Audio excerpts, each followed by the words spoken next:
What is the history and theory behind play therapy? Have you ever wondered how children express their feelings and cope with trauma?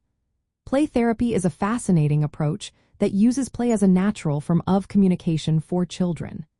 It helps them express their emotions, resolve conflicts, and process traumatic experiences. The history and theory behind play therapy are rich and reflected a growing understanding of children's emotional needs. The roots of play therapy can be traced back to ancient times. For instance, the ancient Greeks recognized the therapeutic potential of drama as a way to express emotions. This early awareness laid the groundwork for understanding how play can be beneficial for emotional healing.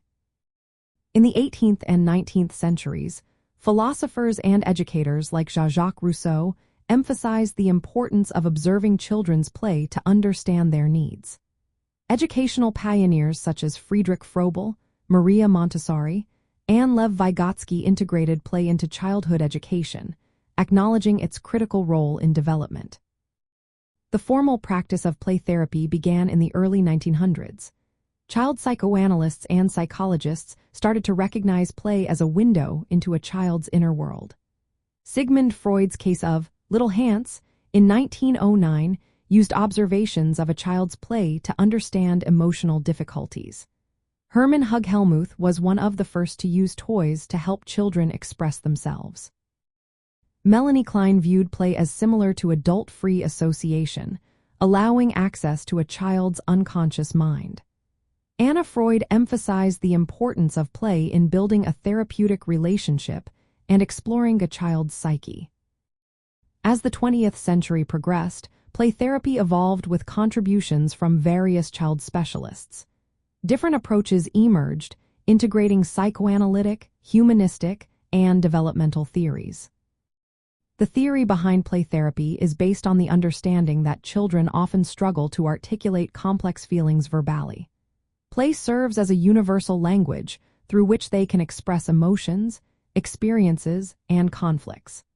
Influenced by psychoanalytic theory, play is seen as a means for children to project unconscious thoughts and feelings, facilitating insight and healing. The therapeutic relationship is crucial in play therapy.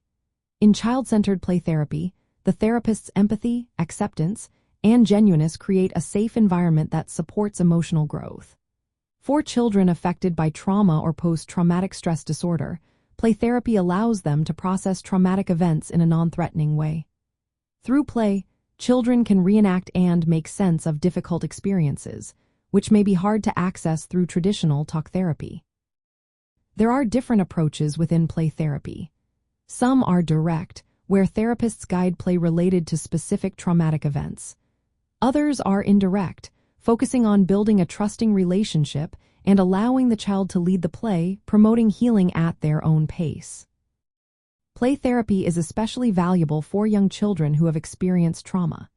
It respects their developmental stage and communication style. It helps mitigate symptoms of post-traumatic stress disorder by providing a safe outlet for expression, reducing anxiety, and improving emotional regulation. However, it is essential that play therapy is conducted carefully to avoid risks such as re-traumatization through post-traumatic play. This highlights the importance of skilled, trauma-informed therapists. In summary, play therapy has evolved from early observations of children's play to a structured therapeutic approach grounded in psychological theory. It is a scientifically supported, developmentally appropriate intervention for children coping with trauma and post-traumatic stress disorder, facilitating healing through the natural medium of play.